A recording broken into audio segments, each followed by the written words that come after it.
Great. So hello, everyone. I'm Cyndee, consultant in organizational effectiveness at The Pillars.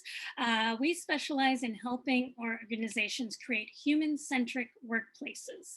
So we really want workplaces where people can be their authentic selves, their best selves. We believe strongly that employees should be as happy to go into the office on Monday as they are when they leave on Friday. I'm joined today by Mike and Mike. So we have Mike Vacanti. He's the author of Believership, two great books that I recommend. One is The Superpower Beyond Leadership, and the other one, You Belong Here. Mike is also the founder of Global Human First Community, which is doing a lot of great stuff to get this human-centric mindset out there. We also have Michael Newton, who's a managing partner at Ethel Fuller Landau here in Montreal. So welcome to both of you. Thank you so much for your time. Thanks, Really Cyndee. looking forward to what's going to come out. Thank you. Nice to meet you, Cyndee. Great. So before we step in, I'm just going to set the context.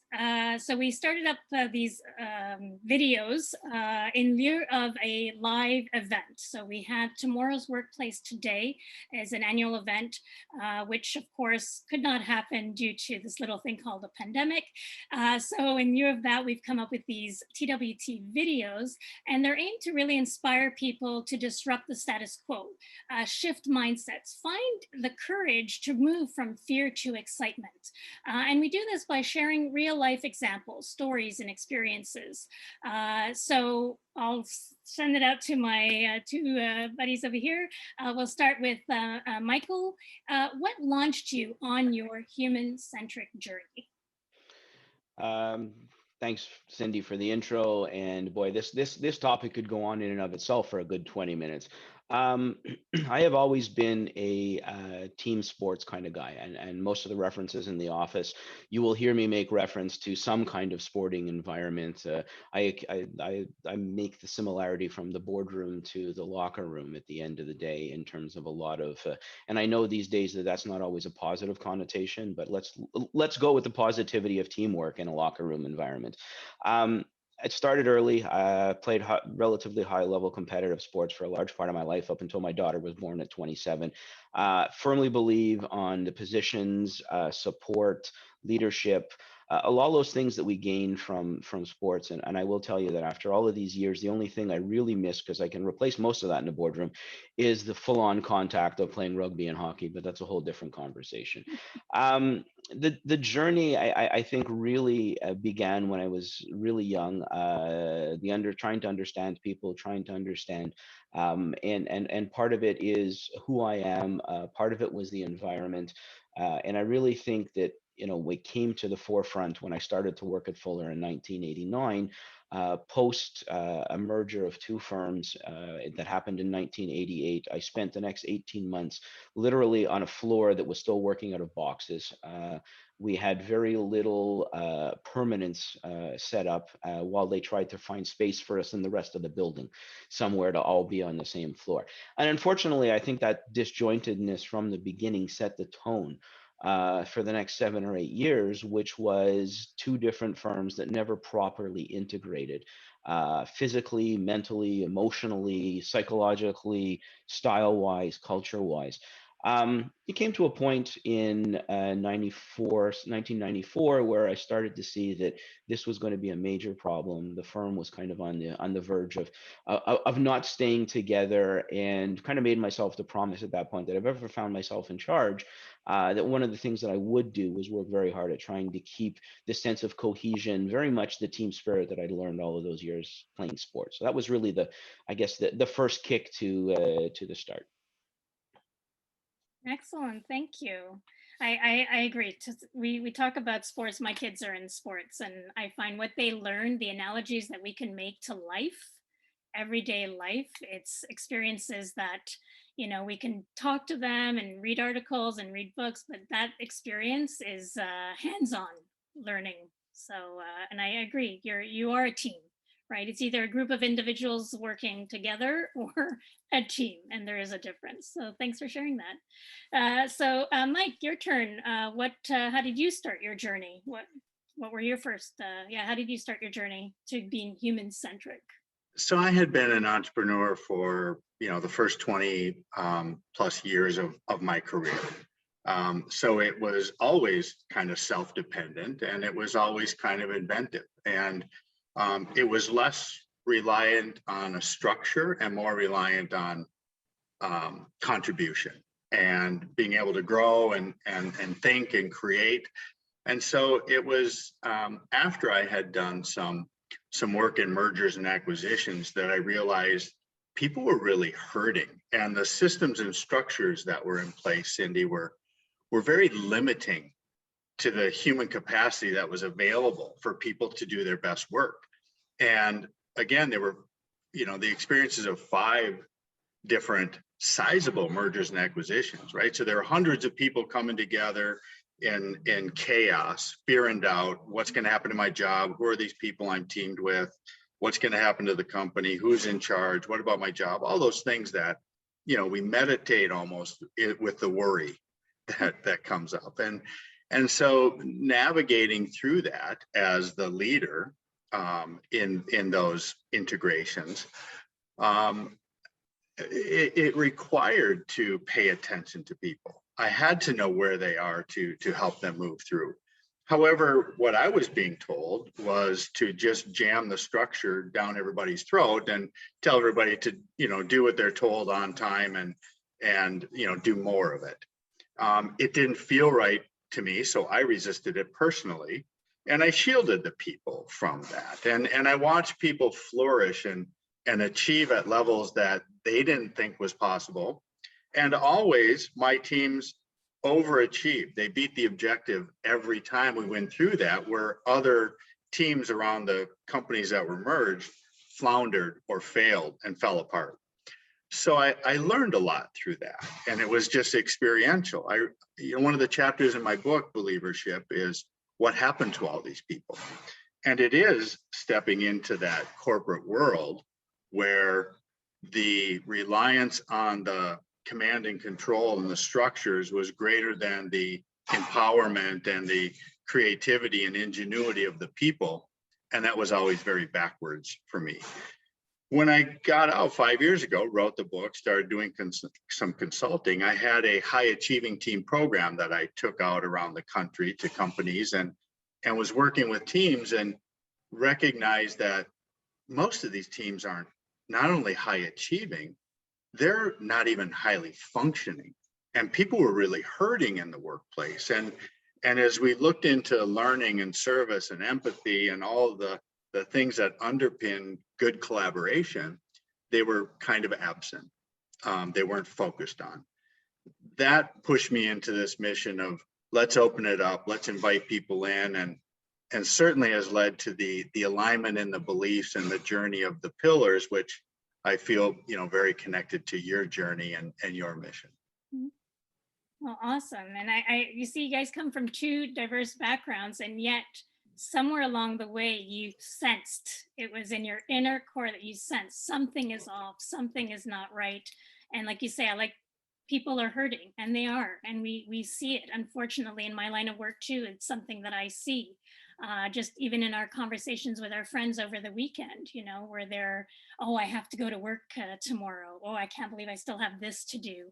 I just find it mind-boggling that so many of us just sit back and take it and trudge through instead of, saying enough's enough. So thank you, first of all, to both of you for having realized and taken that leap to making a change. In our TWT web videos, we talk about this 1 degree shift, and this 1 degree might seem so insignificant, but really 1 degree is the difference between hot and boiling water. And with boiling water, we get steam, and with steam, we can move a train. So that concept is something that we hold true and try to remember consistently. And we talk about 1, but in sports, it's 1/100th of a second, right? Between gold and silver in the 100-meter dash. So at the bottom line is that 1 action is really the difference between thinking, feeling, and actually doing something about it. So with that frame of mind, what would you say is your 1 1 degree? What were your first initial steps once you made that acknowledgement? Okay, this isn't right. I want to do things differently. What were the first steps that you took on this journey? Perhaps Mike, you can start first this time. Sure, thank you. So I believe in that philosophy of the 1 degree shift, Cyndee, and it's very powerful when you frame it in the, when you get to a boil, you have steam and it can move an engine, right?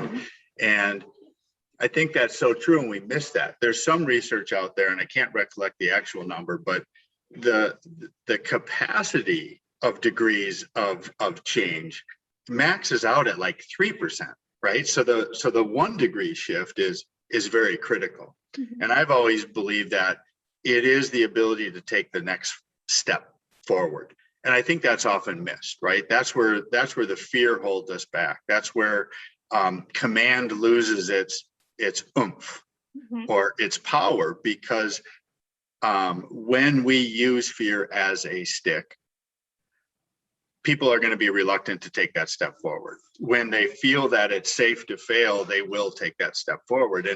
And so that 1 degree shift for me was realizing that when I listened to people and understood the journey they were actually having, I could get them to do more than telling them than measuring them against the experience I'm telling them to have. So asking what experience they're having rather than commanding what experience they're supposed to have created that 1, 2, or 3 degree shift. And that's awesome. And it seems so simple. I saw another article the other day on Google. I think you posted it, around empathy, and that empathy is a skill. And I read that and I said, yet to me, it's like we have to push empathy, when really it's and maybe it's because it comes naturally to me, but I can't see a world where you just don't think about the other person or listen to them. And I think with managers, often they feel, well, if I listen, then I have to do something. And we say again, with empathy, it's not, you don't have to do. Just the act of listening and hearing the person out makes a world of difference. So I think that's so important, Cyndee. We look oftentimes at, we've been trained that here's a program, we'll take the program, and then you just, once you learn it, then you have it. Mm-hmm. Like a coin that we can put in our pocket. So now that you've been through empathy training, you are empathetic, and you don't have to practice it. And we take those human traits and characteristics and those things that we can kind of build and mature as human beings, and we try to package it into a skill that we can put on a resume and we can get hired for. So if that's true, then we would package up pain, right? Pain's a skill. Despair would be a skill.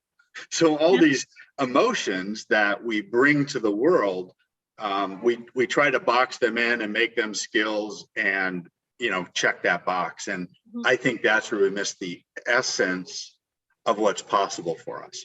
Yeah. And I think also we were brought up or taught in the workplace, the word even emotions, that was taboo, right? To show vulnerability, to show emotion, to show fear. I mean, you can't possibly be a managing partner, say, if you showed fear. Like that would be a complete no-no in the world today. And we're starting to realize that we're human beings. Organizations are people, and people do have emotions. That's what makes us unique.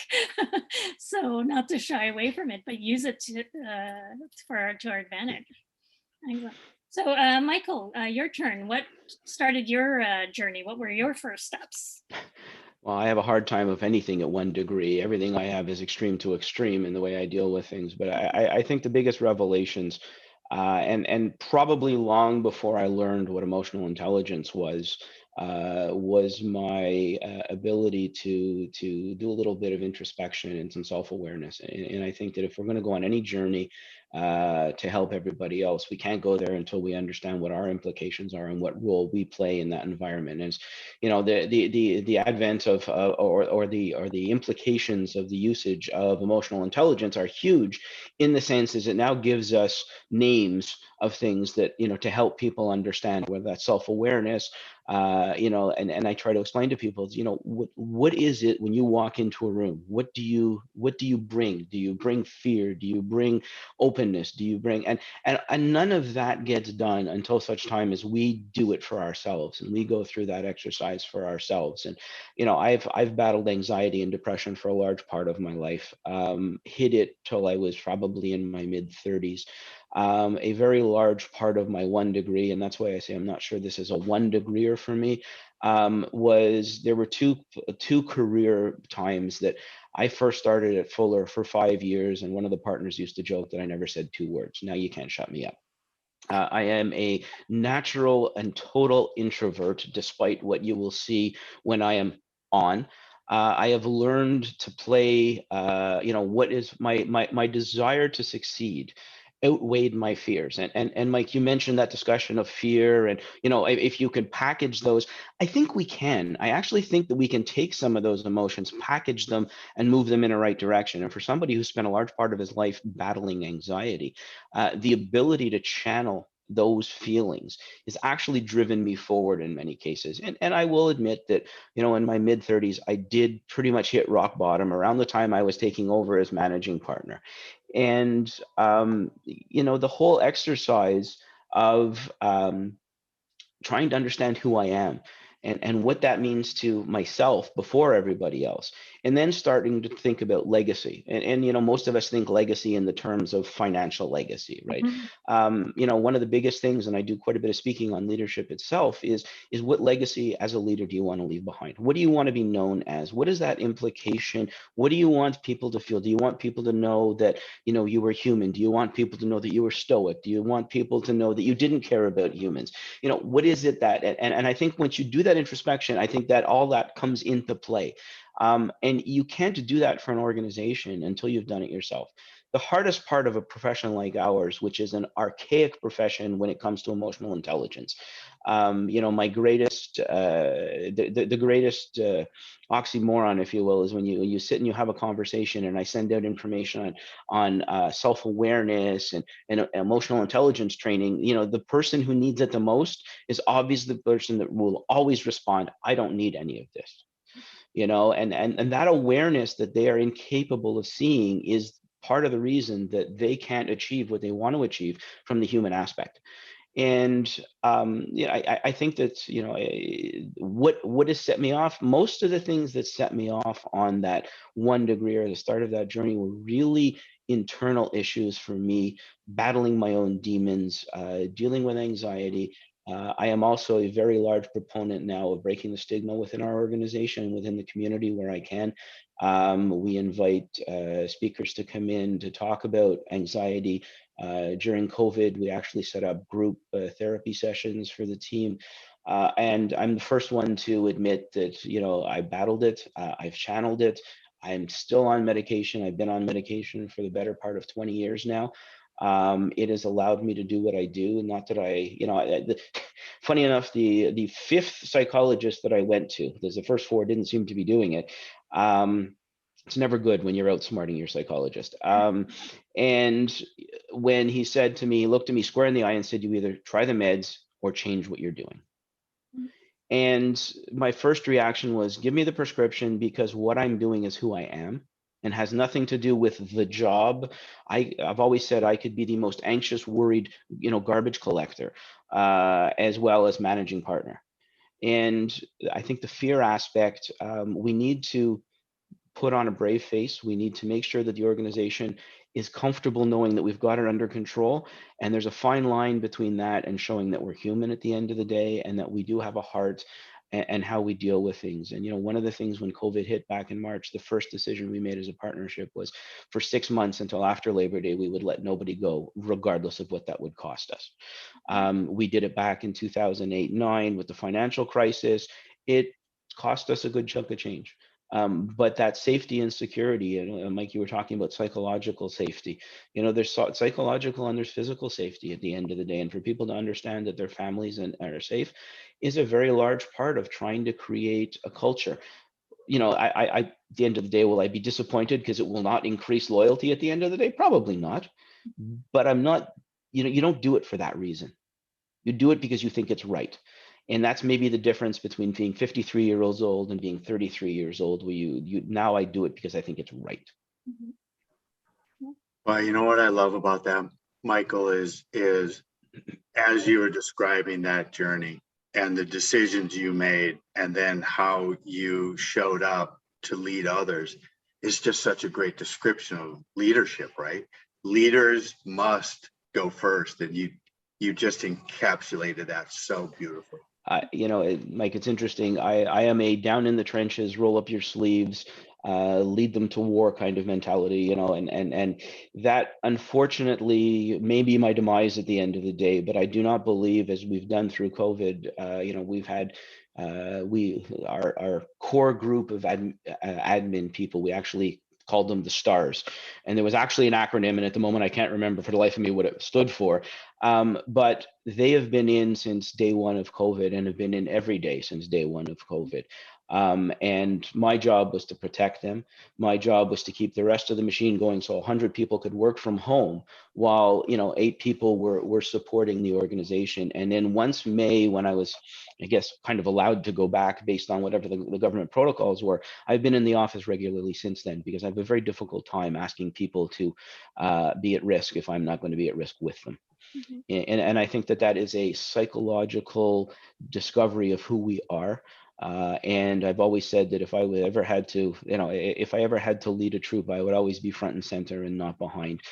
Some people call that egotistical and narcissistic, and I will have to tell you that I don't think you can lead an organization unless you have a little bit of that in you to begin with, because you live in a fishbowl 24/7. There is not one behavior, not one action that goes on when you are in charge that is not scrutinized top to bottom.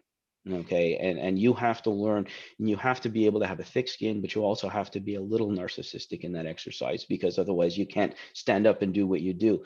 But the reality is you have to lead by example.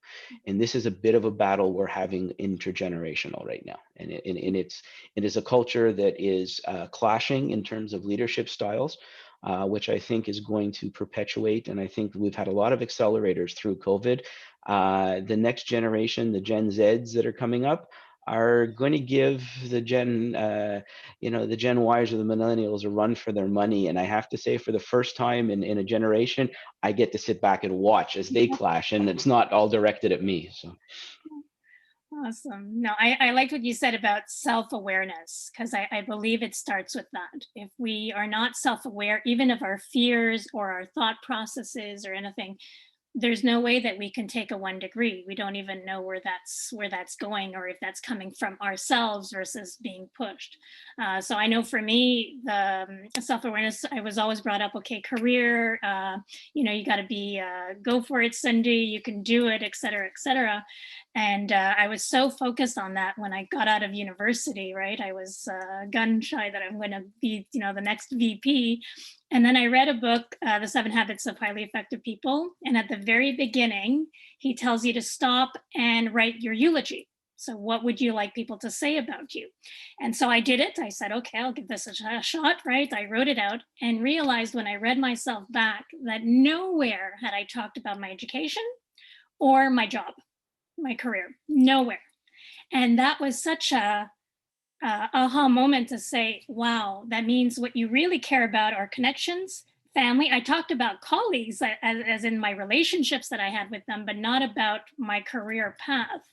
And that was for me the moment that really changed my mindset and realized, okay, why are you doing this? And ever since, I questioned myself, am I doing this because this is what feels right to Cyndee? Or am I doing this because this was what I was told a leader has to be, a leader needs to do, a leader needs to show up this way? I think one of the things that we all should do is we start to exit school and get into the workforce, and then maybe do it every 10 years, is an exercise on values. And our values, maybe the way we call them or the name to those values change over time as we've lived through things, as we experience things. I know that and I've gone through this exercise personally on a number of occasions, and I find it very interesting, because I think you spend your life focusing around and creating a style and creating an environment loyalty to me is huge. So at the end of the day, it's not a surprise for anybody to say, well, we're not going to lay anybody off during the beginning of COVID. Why? Because loyalty to me is a very strong. I believe in execution and I believe in passion. Those are kind of the three core ones at the end of the day, as well as mindfulness and emotional intelligence. Well, not everybody in your organization is going to have those same values. Mm-hmm. And where a large part of this, and maybe I'm feeding right into the next question, so maybe I'll leave it and I'll let you intro the next question, because I'm going to take this spot and this is exactly where I'm going to go in terms of facing resistance. Awesome, but great. We did the values exercise at the TWT live session, right? We had worked on that. And that's another thing. If you want to take that 1 degree, you need to know where your values lie. And values do change over time. Again, all right, is this your value that you've chosen? Or it's a value that, family has always said that that's what's important, but you're not willing to do the sacrifices or the actions towards that value. So I agree. It's something that we need to continuously be, again, self-aware of what really matters to us. So moving in, like we say, the journey, once we've had this mindset, this aha, and we're really driven and wanting to go for it, the fact is that there are going to be bumps in the road. It's not because I believe that it's all going to happen. We do have influence and so on. And when it comes from something that's true to us, I think that shines through in other people and our influence is greater. But what have been your challenges that you faced and how are you dealing with them? So Michael, if you want to kick us off. Sure, thank you. The resistance factor is multi-pronged, and some of it is we've talked about our own. My biggest challenge was my own resistance factor to what I was brought up believing, to where I wanted to go with things. And I still remember my father saying to me as a kid, you go to school and you get a hard sciences type degree, go into business, go into whatever, and don't go into psychology, don't go into anything that is soft science. I went through McGill and the discussion of psychology, there might have been one course. My biggest regret to this day is not having had more psychology courses. And, part of the self journey when I was going to therapy and having my major anxiety issues was purely psychological. And I will tell you that a very large part of my ability to understand, to negotiate, to deal with things comes from that introspection of understanding the human mind and how it works, and then being able to read body language, to see a situation, preempt a situation, or know where it's going to go. And sometimes you look like you're really smart when essence and all it is understanding the situation. So that resistance was my cross to bear that I'm still, and I will till the day I die, continue to battle with. I have that resistance or that frustration with everybody around me, that the ability to make change is only as much as somebody is willing to try. And I firmly believe in an organization, especially at the higher levels. I'll say this, I've said it 100 times before, and I'll say it 100 times again. The accounting profession and the partnership model is a terrible business model. It just does not allow for proper corporate accountability, corporate structure, ownership. It's much easier, in a hierarchical approach to know who's in charge as opposed to this way. So when you've got a whole bunch of people that have different values and have different approaches living in a similar environment, you are going to have a clash. And if you honestly believe that what you're doing is in the best interest of the organization, you are going to hit clashes along the way with those individuals. How do you deal with them? Right? Sometimes it's hand-holding, it's consensus building. Other times it's steamrolling. Because at the end of the day, it's not going to get done. And I firmly believe that most of our organizations, it's a 10-80-10 rule, okay? That 10% of people, whether it's our firm or somewhere else, lead. You're going to have early adopters. You're going to have people that have an interest in making changes for the better, sometimes just for making changes, but either way, it's openness to change. You're going to have 80% that are going to follow the 10%. You just kind of like herding cattle, right? You just kind of make sure you keep them in the right direction because they do believe that you're doing in the best interest of the organization. It is self-serving on their part, they will follow. And then you have the tail 10%. And that tail 10%, and that's where my job kicks in, is my job is to keep the 10% that are either against change, cannot change themselves, or resisting change. And my job is to keep them out of the way so that they do not impede the growth of an organization. In some days that might be my other partners. Some days that may well be 25-year-olds. It runs the gamut. It's not a traditional, well, this class of people is always going to be a resistor to change. And the job of a leader is to identify those areas and work within that. And you cannot let the tail wag the dog at the end of the day. And your resistors will vary. That's absolutely true, because it depends what change you're trying to do. Those who understand, right? When we understand, again, we're willing to take part. So it depends on where your experiences are, what you're comfortable with. I will say that there is probably a very large percentage of it's always being the same people, because if you are open to change, you are generally open to change. If you resist change, you're generally resisting change in every facet of what you're doing. So it's not to say that it's always the same group, but you are going to see similarities. But the moment you open up the way you see people, the more you start to read people, the more at that point you can start to preempt where some of those problems go. And you don't build the strategy for the front 10. Mhm. You build a strategy more for the laggards to keep them out of the way or to not impede where you think it's going, because that front 10 is always just going to lead. They're going to run ahead. They're going to do. And how do you keep the machine moving forward? And the last one is always going to be my anxiety. I mean, most of my life I've battled that. I still battle it. I've learned to curb it. I've learned to channel it. And a lot of people I've spoken to, that's the key to me, is how do you channel the anxiety? We all battle anxiety at a certain point. Some people battle it nonstop. During COVID, a lot of people have said, you've been very stoic, you've been very in control. I said, yeah, because I spent 52 years of my life battling issues and high-end anxiety. This is another anxiety issue. I know where I'm going with this, and for people that haven't had to, you don't know where to go. And I think we need to face our own demons and our own limitations and work from there. Awesome. Thank you. Mike, what would you say are the challenges that you're facing or you see your clients facing? Yeah, they're very common, Cyndee. And if I was to boil it down to the one thing that always causes resistance, it's the illusion of control.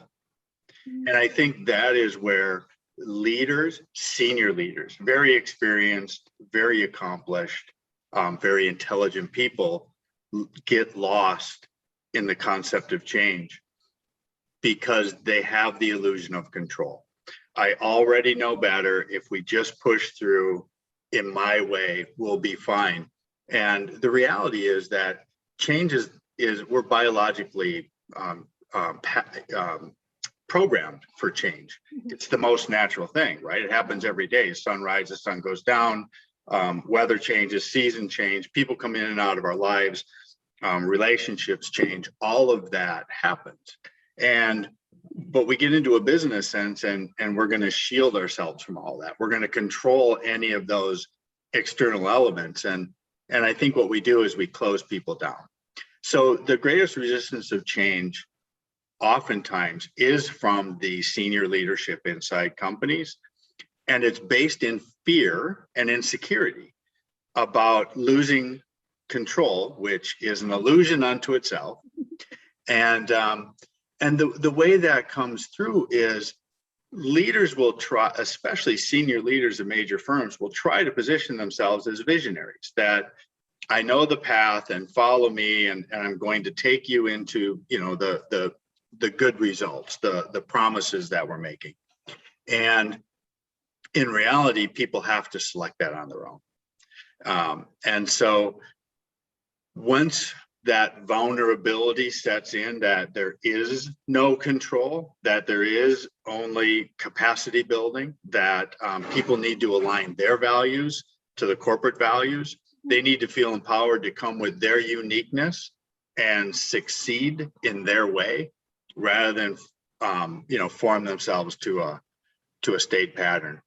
Those are the greatest resistance of change. Mm-hmm.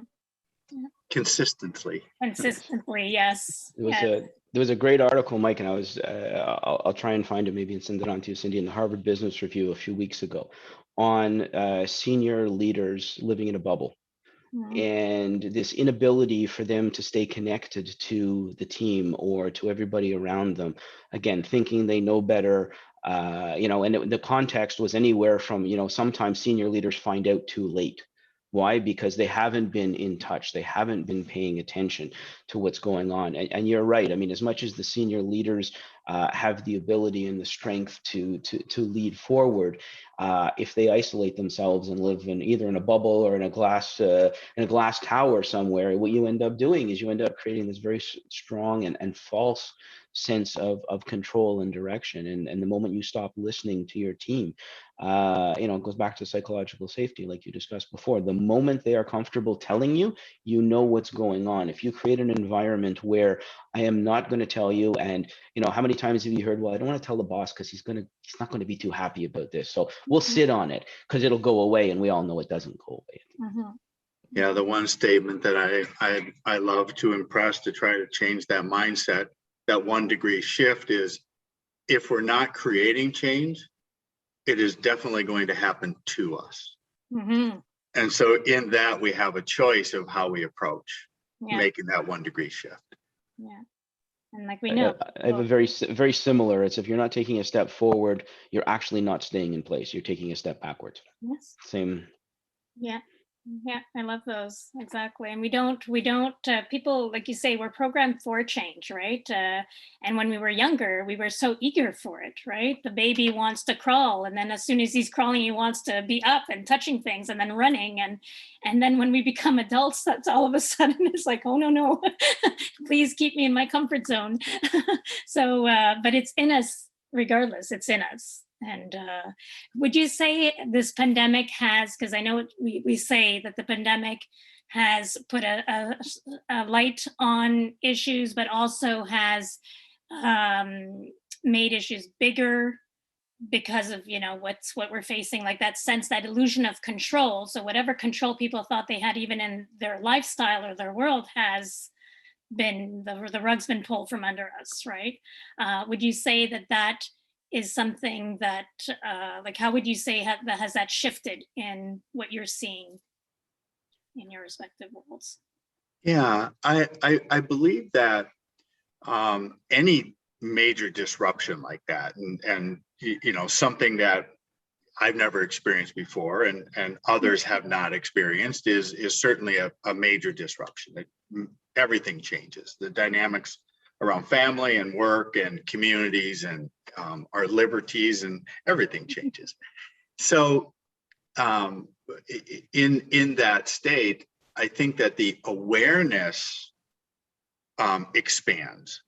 What is important? Where do I spend my time? Where do those values lie? And those things become questions. So the awareness grows, which I think then changes the conversation, Cyndee. But I don't think that creates the change. I think the conversation has now changed, but where do we go from here? Do we now take all of that awareness and that expansion of the conversation and direct it back to where we were? Or are we bold and bright enough to envision a future that's different and move the awareness, move this change and expansion of the conversation in a better direction? To choose a different path is our greatest choice today. Awesome, thank you. So this sometimes is politically incorrect, but I will say that I've used the expression, let's not let a good pandemic go to waste. There are a lot of things that we can be learning and a lot of things that we are learning, and it's what we do with them. So it's that execution discussion afterwards. I think the pandemic and the worlds we've living in, I think it's basically working as an accelerator, and there are a number of books out there right now on this whole discussion of acceleration. In terms of anywhere from values to to generation. The Zoomers or the Gen Zs are now coming forefront, where we didn't feel that might be for another 3 or 4 years before the pandemic. So now they've had this self-reflection time. They see where they want to be involved in our organizations, and where we have catered on a very large, and especially in our profession, because the millennials were the next wave of owners in the accounting firm. We kind of said, we'll get to the Zoomers or the Gen Zs in all due time. And I will tell you that in the last 4 months, I've had a few knocks on the door going, you know what, let's not wait 3 or 4 years from the young ones in terms of where we're going to go and what this is going to address. So I think from that perspective, it's been an accelerant. I think it's accelerated our use of technology. I think it's accelerated the whole hybrid workspace. I think there's so many things that have moved forward. Yeah, of course, some of them are not good. We're going to be paying for this from a social perspective and from an economic perspective for decades to come. I mean, you cannot pump that kind of money into an economy without there being some kind of implication somewhere down the road to taxes and our grandchildren and everything else. But I will say that the one thing that really has stood out, and I've always believed that you can, in a time of crisis, the good get better, the weak get worse. And I think we have really seen that in the last year, that those people walking into the pandemic, I could have said, here are your 10 people that are going to excel. And people would say, why? And I'd say, trust me, because you can see that those people are going to step up. And by the way, that has nothing to do with where they are in a corporate hierarchy. Nothing to do with it. It is who an individual is. They are going to step up or they are not. And that could be 21 years old, as it could be 39 years old, as it could be 50. And those people that are going to wither were predictable from the beginning as well. They were borderline. You can use that same theory for business.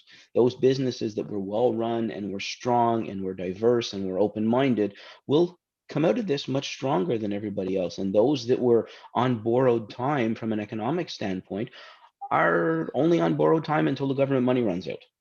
So, I think that a lot has happened. I think we're going to move up a lot of things from the acceleration process. And I think there are a lot of really good things. And for our organization and a lot of my clients, I've been saying, sit down and take the 3 good and the 3 bad that have happened in the last year and focus on how you improve or get rid of the negativity, and take that as at least some kind of roadmap to go forward, because we've never seen anything like this before. I can only hope to God we never see anything like this again, when and if we come out of it.